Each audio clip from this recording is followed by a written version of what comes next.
लोमड़ी को सबक देने वाला घोड़ा। एक जंगल में एक लोमड़ी रहता था। वह कभी भी बाकी जानवरों को अपनी बकवास बोलकर डराता था। एक बार नदी के मछलियों के पास जाकर कहा, ओए मछलिए, पानी में अच्छे से मजे कर रहे हो, पर कल नदी से सारा पानी को निकाल देंगे, फिर पता नहीं तुम्हारा क्या होगा, सोच लो। इससे मछलियां ना कुछ समझते हुए सिर पकड़ लिए। फिर एक बार पेड़ के पास के कौवों के पास जाकर कहा, ओए कौवे, जल्दी ही इस पेड़ को काट देंगे, देर ना करते हुए तुम्हारे घरों को बचा लो। उसकी बात पर विश्वास करके सारे कौवे घबराकर चिल्लाने लगे। ऐसे लोमड़ी के हर झूठ पर विश्वास करके वह जानवरों का घबराना देख उसे बहुत खुशी मिलती। आगे आगे लोमड़ी को यह एक आदत सी पड़ गई। हर रोज किसी भी एक जानवर को ना डराती तो उसका दिन ही नहीं निकलता। उसी जंगल में एक घोड़ा भी रहता था। वह हरे भरे घास को चरते हुए बहुत सुंदर और स्वस्थ था। वह ना किसी के पास जाता, बस अच्छे से अपना काम खुद देखता। एक दिन घास चर रहे घोड़े के पास लोमड़ी पहुंचा। घोड़े ने उस पर उतना ध्यान नहीं दी। इससे लोमड़ी, यह जंगल में सारे जानवर मुझे देखकर घबरा जाते, नहीं तो कुछ मैं क्या बोलूंगा करके बेसब्री से देखते, लेकिन यह घोड़ा मुझ पर ध्यान ही नहीं दे रहा है, इसकी खबर तो लेनी ही है करके सोचा। बाहर से घोड़े को अपने प्राणों को बचाना हो तो जल्दी से यहाँ से भाग जाओ। वह क्या मुसीबत है? बोलकर घोड़े ने पूछा। हमारे राजा शेर तुम्हें मारने आ रहे हैं, मैं उधर से ही आ रहा हूँ।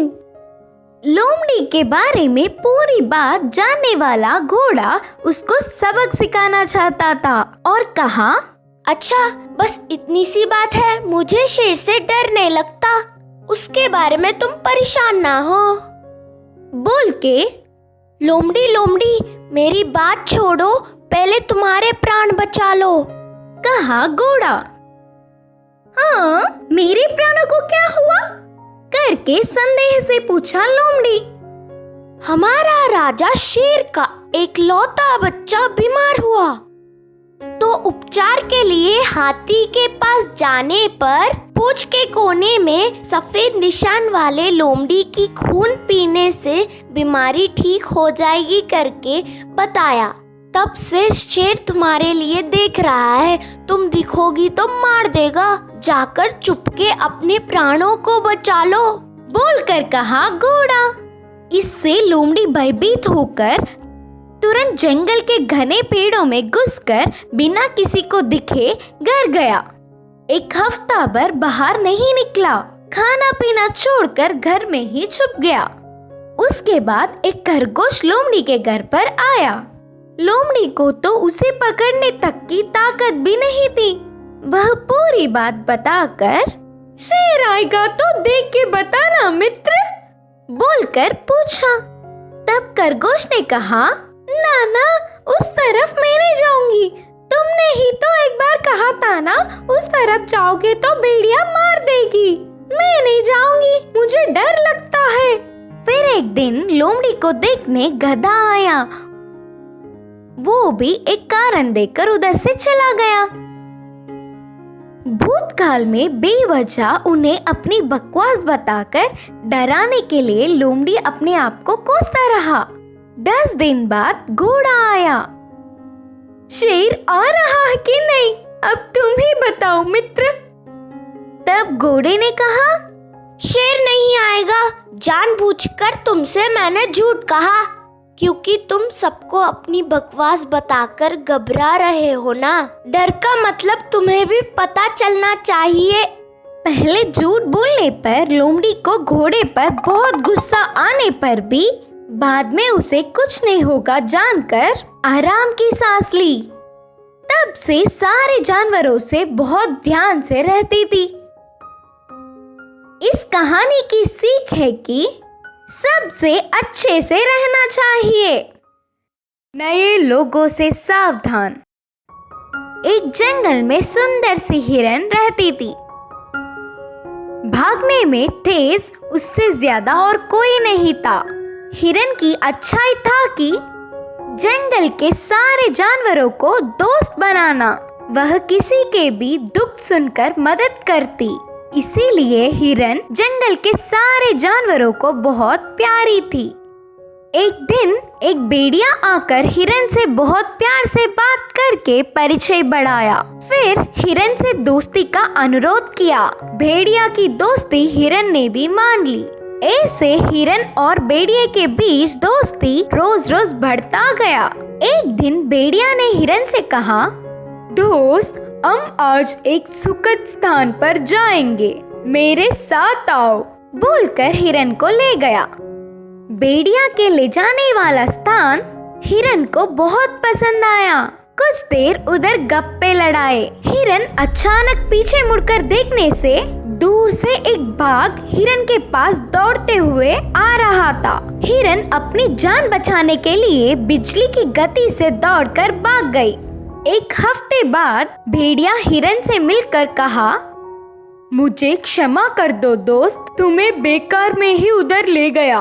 उस दिन एक बड़ी सी संकट से बच गए, जान से बचकर निकल पड़े। मेरे दोस्त को ठीक देखकर खुशी हुई। हम फिर कभी उस स्थान पर नहीं जाएंगे। आज एक और सुंदर सी स्थान पर ले जाओ, उधर कोई खतरे नहीं होंगे। चले दोस्त। भेड़िए की दोस्ती के कारण हिरन ने मान ली। भेड़िया ले जाने वाला स्थान बहुत ही सुंदर था। कुछ देर बाद कुछ हलचल से हिरन पीछे मुड़कर देखी। पहले ही उस पर हमला करने वाला बाघ फिर से दिखा। वह बाघ इस बार किसी भी तरह हिरन पर पंजा लड़ाने के लिए पीछा पड़ा था, पर हिरन बिजली की गति से दौड़कर बच गई। हिरन उसके स्थान पर पहुंचने के बाद बाघ और भेड़िया के साथ होने की चाल समझी। चालबाज भेड़िया मुझसे बातें बनाकर जानबूझकर बाघ के पास ले गया। बाघ और भेड़िया मिलकर मुझे मार के खाने के लिए नाटक कर रहे हैं। दोस्त पर यकीन करने वाले विषय पर ध्यान ना हो तो धोखा खाएंगे। नए लोगों पे इतनी जल्दी विश्वास नहीं करना चाहिए। बोलकर हिरन ने एक योजना तैयार की। 4 दिन बाद हिरन के पास भेड़िया आकर हमेशा की तरह एक नई नाटक शुरू करने लगा। इस बार हिरन एक अद्भुत दिखाऊंगी करके शिकारी की जाल बुनने के स्थान पर ले गई। वह स्थान भेड़िया के लिए नए होने के कारण वह अंधा होकर हिरन के पीछे चला। आखिर में शिकारी के जाल में फंस ही गया। सभी को अपने मीठी मीठी बातों में फंसाकर धोखा देने वाले भेड़िया को सबक देने वाली हिरन को जंगल के सारे जानवरों ने प्रशंसा की। इस कहानी की नीति है कि नए लोगों पर जल्दी विश्वास ना करें, थोड़ा सावधान रहे। शरारती बंदरों का झुंड। एक बार एक जंगल में एक बहुत बड़ा पेड़ था। उस पर एक शरारती बंदरों का झुंड रहा करता था। वो शरारती बंदर हमेशा खाने की बर्बादी करके खुश होते थे। वो आधा खाते थे और आधा फेंक देते थे। कभी कभी वो पेड़ की टहनियों को भी तोड़कर उससे खेलते थे। जंगल के सभी जानवरों को ये बात पता थी। वो सब हमेशा चुप रहते थे, पर कभी उसे कुछ नहीं बोलते थे और ना ही कोई उनसे दोस्ती करता था। कुछ दिन बाद गर्मियों का मौसम आ गया, जिसके कारण जंगल के सभी तालाब और नदियाँ सूख चुकी थी और उनको पीने के लिए पानी नहीं था। बंदरों को प्यास लग रही थी, इसीलिए वो पानी की तलाश में यहाँ वहाँ घूमने लगे और जंगल के बहुत दूर चले गए। बहुत दूर सूरज की रोशनी से जमीन चमक रही थी। ये देखकर बंदरों को लगा कि वो तालाब है और वो वहाँ भागकर आ गए। कुछ देर बाद वैसे ही उन्हें फिर से तालाब नजर आया और वो उस तरफ भागने लगे। पानी की तलाश करते करते वो यहाँ वहाँ भागने लगे। वो थक चुके थे, इसीलिए उन्हें अब और प्यास लग रही थी।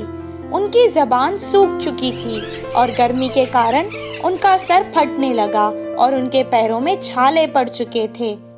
एक झाड़ के नीचे बैठकर वो आराम करने लगे। एक बंदर ने कहा, अगर मुझे पानी नहीं मिलेगा तो इस कड़क धूप में मैं प्यासा ही मर जाऊंगा। दूसरे बंदर ने कहा, क्या करें, हर जगह हमें पानी तो नजर आता है, पर जब हम पास जाते हैं वो गायब हो जाता है। वहीं पेड़ के पास खड़ के एक हाथी उनकी बातें सुन रहा था। वो उनकी मदद करने के इरादे से उनके पास आया और कहने लगा, मुझे तुम लोगों पर बहुत तरस भी आ रहा है और हंसी भी आ रही है। क्या सूरज की चमक और पानी में तुम्हें फर्क नहीं पता? उस चमक को तुम पानी समझ बैठे। यहीं पास में एक तालाब है, वहाँ जाकर अपनी प्यास बुझा लो। हाथी की बात सुनकर एक बंदर को बहुत गुस्सा आया और वो कहने लगा, ओहो, ऐसा बोल रही हो जैसे तुम ही सबसे समझदार हो और हम तो यहाँ बेवकूफ खड़े हैं। इतना कहकर वो हाथी के ऊपर चढ़ गया और उसका गला पकड़ लिया। मैं सच कह रहा हूँ, मेरा यकीन करो। हाथी जोर जोर से बोलने लगा, आज तक हमें इस जंगल में किसी ने भी सलाह नहीं दी और तुम्हारी इतनी हिम्मत। एक के बाद एक सब बंदर उस पर कूद पड़े और उसे मारने लगे। हाथी किसी तरह अपनी जान बचाकर वहाँ से भाग निकला। बंदर जिस जगह हाथी ने कहा वहाँ तो नहीं गए, पर दूसरी दिशा में वैसे ही ढूंढते रहे। इस कहानी से हमें ये शिक्षा मिलती है कि मूर्खों को समझाना भी मूर्खता है।